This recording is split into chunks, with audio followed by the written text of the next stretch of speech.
Salut et bienvenue à tous sur la chaîne ZSTB. Je suis content d'accueillir aujourd'hui pour un nouveau sujet, le réglage de l'AFR sur un quad 4 temps 250 cm3. C'est parti, let's go.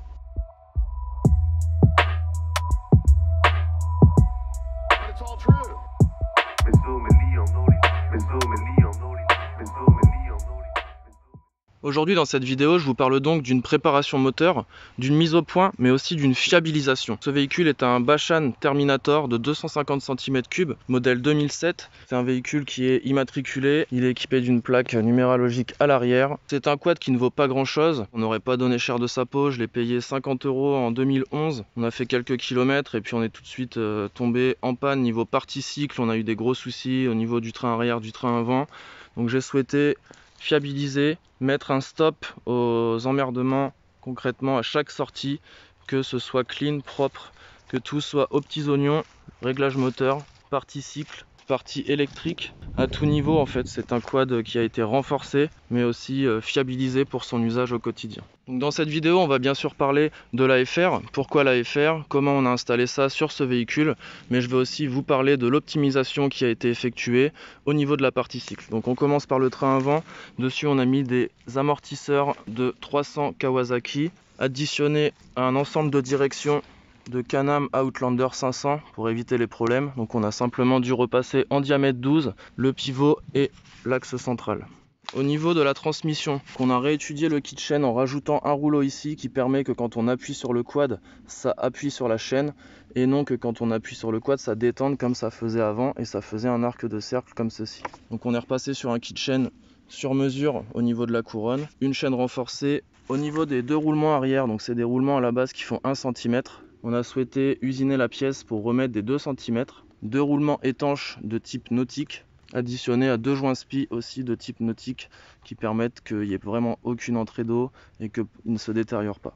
Le double frein à disque, qu'est-ce que c'est? Le premier étrier est donc celui qui est couplé aux deux freins avant grâce à la pédale, contacteur de feu stop. Le deuxième étrier lui remplace donc le frein de parking. On a rajouté ici un mètre cylindre sur la poignée conducteur, donc qui permet le démarrage grâce au bouton, puis d'avoir de l'hydraulique, de bloquer que les roues arrière en cas de nécessité. C'est quand même agréable de ne pas avoir comme une voiture les 4 roues qui freinent, mais de pouvoir jouer un petit peu et bloquer l'arrière.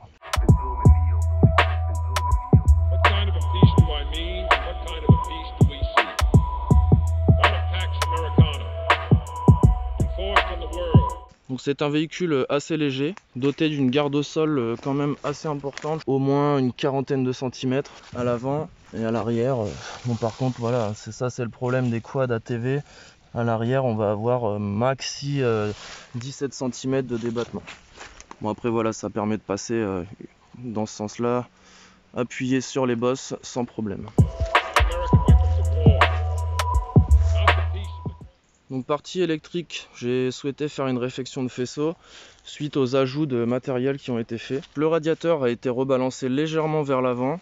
On a changé le spal par un spal de 125 X9 très performant, monté sur un régulateur, donc plus le moteur accélère et plus le spal monte en pression. Ici donc on retrouve les sondes de température, la sonde en amont et la sonde en aval, qui sont données en simultané directement au tableau de bord. Ici le compteur normalement est assez interactif, on a le compte-tour, le passage de vitesse qui se fait ici et plusieurs petits voyants, mais actuellement le compte-tour marche partiellement, qu'on va remplacer ça rapidement. L'AFR donc que nous retrouvons ici.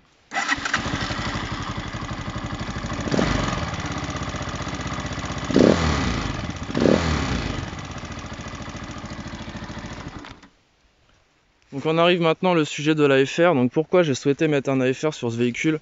Parce que je sentais qu'il était pauvre en pleine charge.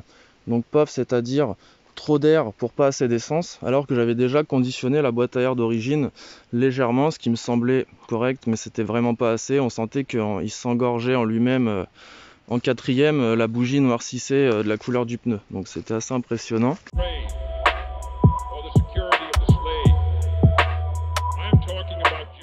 Donc étant donné qu'il me semble primordial pour une préparation moteur, une mise au point et un réglage d'avoir la valeur exacte et de ne pas se fier simplement à la couleur de la bougie pour bien sûr de la performance, de l'optimisation millimétrée. Si on veut un truc qui marche à peu près pour les balades du dimanche, on peut se fier à ce type de réglage. et encore. Donc pour incorporer un AFR sur un 4 temps monocylindre, il m'a suffi d'incorporer une sonde grâce à un porte-sonde dans l'échappement. Donc je me suis dit à peu près au niveau de la distance à laquelle la sonde est mise sur un collecteur de voiture, que là il capterait la flamme sans problème. Ici on va dire qu'on part sur le silencieux central, et ici on est vraiment dans le collecteur. Donc là on est sur le tube de descente, voilà. Donc l'AFR, qu'est-ce que c'est? C'est le contrôle air-fuel ratio, donc c'est le mélange entre la quantité d'air et la quantité d'essence qui rentre à l'intérieur du moteur, qui est mesuré en sortie du moteur dans l'échappement grâce à la sonde qui mesure la quantité d'oxygène. Donc ici on est sur un AFR à bande étroite, donc qui va être précis que dans une certaine plage de mesure. Donc ici on a la mesure 10 et ici on a la mesure 20. Donc ici c'est 12 et ici c'est 14 où j'ai placé la petite pointe rouge. Donc il va falloir distinguer ici l'AFR de ralenti. Donc maintenant nous voulons un AFR de ralenti qui varie ici autour de un petit peu moins de 13, 14. Un AFR de demi-charge sur 12 et un AFR de pleine charge sur 13. Si je cherche le bon réglage. Donc là actuellement l'AFR au ralenti est à 14, l'AFR en demi-charge est à 12 et l'AFR en pleine charge varie sur 13.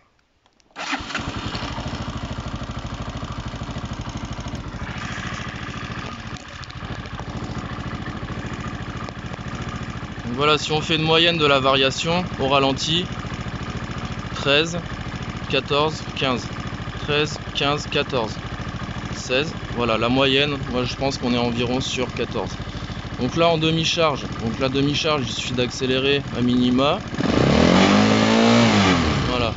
Donc si on compte 11, 12, 13. 12 est alors ici. Voilà.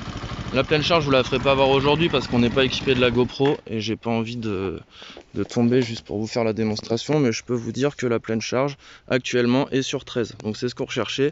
13, c'est le début de optimal. Donc pourquoi un AFR? Déjà, dans un premier temps, pour éviter les problèmes sur le terrain au roulage, on a quelque chose qui se bouche, un filtre à essence qui se bouche, qui ne délivre plus la bonne pression, quel que soit le problème, un problème de bougie, un problème de combustion, tout de suite l'AFR vous renseignera et ça évitera de dégrader le moteur, tout de suite d'aller faire un piston, d'aller faire un serrage ou d'avoir un problème quelconque. Un premier argument pour l'AFR, un deuxième argument va être soit pour l'économie, c'est-à-dire réduire la quantité d'essence injectée dans le véhicule et optimiser grâce à la quantité d'air pour avoir donc une économie, ou de la performance, chercher la performance, mettre le moteur dans son état maximal. Donc dans un premier temps, la première évolution a été l'AFR. La deuxième a été l'incorporation d'une sonde en amont et en aval de température, ce qui m'a permis de détecter le premier jour de son installation que la pompe à eau était bouchée à 100%. J'ai posé la sonde ici, c'était obstrué, il y avait un problème de fonderie dans l'aluminium qui avait réduit au maximum le débit et puis après on va dire un petit dépôt de radiateur et donc ça avait été obstrué à 100%. Ici on a une vis de purge, ça sortait à fond de débit et ici dans le moteur 0, donc j'avais beau faire le niveau, il était toujours bon, j'avais mis un spal mais il ne servait à rien grosso modo parce qu'on n'avait pas de chauffe. On avait une surchauffe au niveau de la culasse, mais pas de chauffe ici. Donc voilà, l'agrément de petits matériels actuels qui nous permettent d'avoir des données, des informations. On n'est pas en train de faire du rallye, on n'est pas sur de la course, mais au moins sur une optimisation minimum qui nous permet de nous amuser. Et là, franchement, le couple est très impressionnant. La puissance maxi, donc je prévois la semaine prochaine de faire un débridage du CDI. Donc on va mettre un CDI avec 1000 tours de plus, vitesse max illimitée. On va ensuite rajouter à ça une bobine racing, une bougie NGK Iridium, un régulateur de tension neuf, histoire de...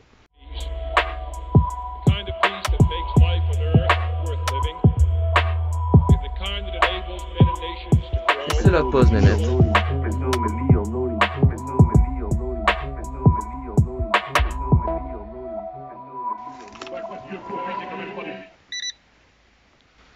Donc au niveau de l'AFR, je reviens sur ça, donc le ralenti à 14, on cherche un petit peu un ralenti comme le ralenti 14.7 corrigé par la sonde lambda sur les véhicules à injection type injection calculateur.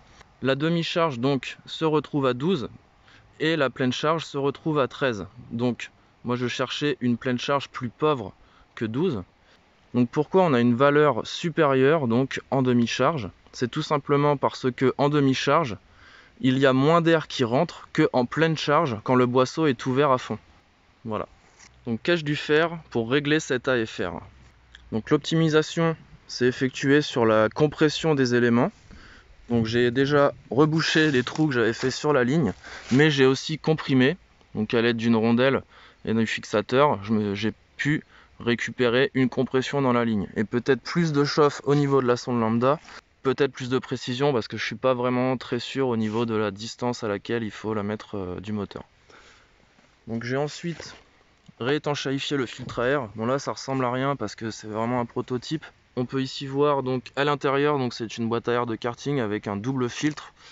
Et ici donc le tuyau qui ressort est un diamètre 14. Donc dès que je réouvre ici, on se retrouve sur un AFR complètement pauvre qui part donc dans les choux. On est sur 16-18, un AFR qui n'a rien à voir ici. Réduire le débit d'air me permet de le contrôler, mais j'ai compris aussi au fil du temps de ce réglage que la vis de réglage d'air, donc qui est située sous le carburateur, sert principalement au réglage du ralenti.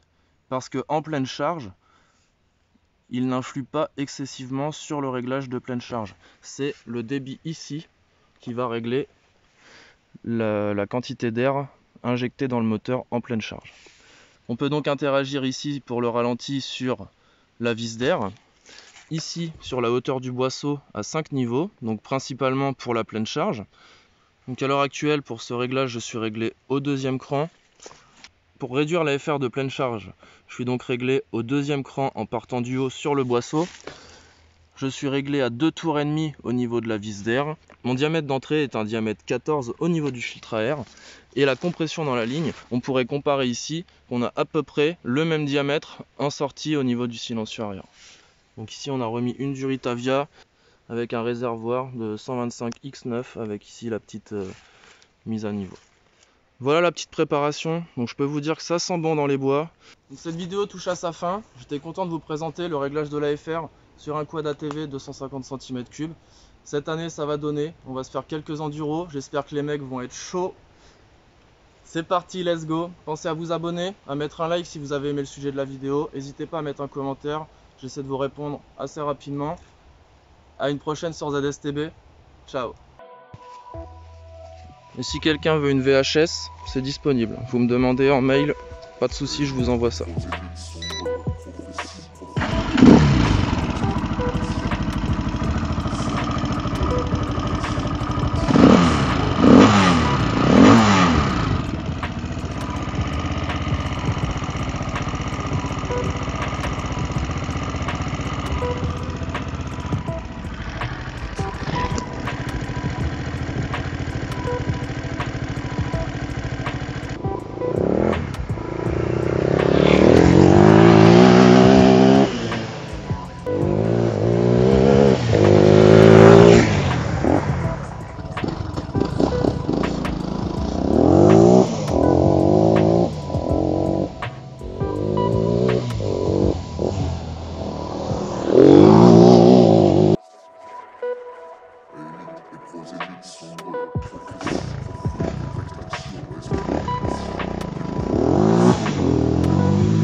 droit au but et vous posez la question que le monde entier se pose.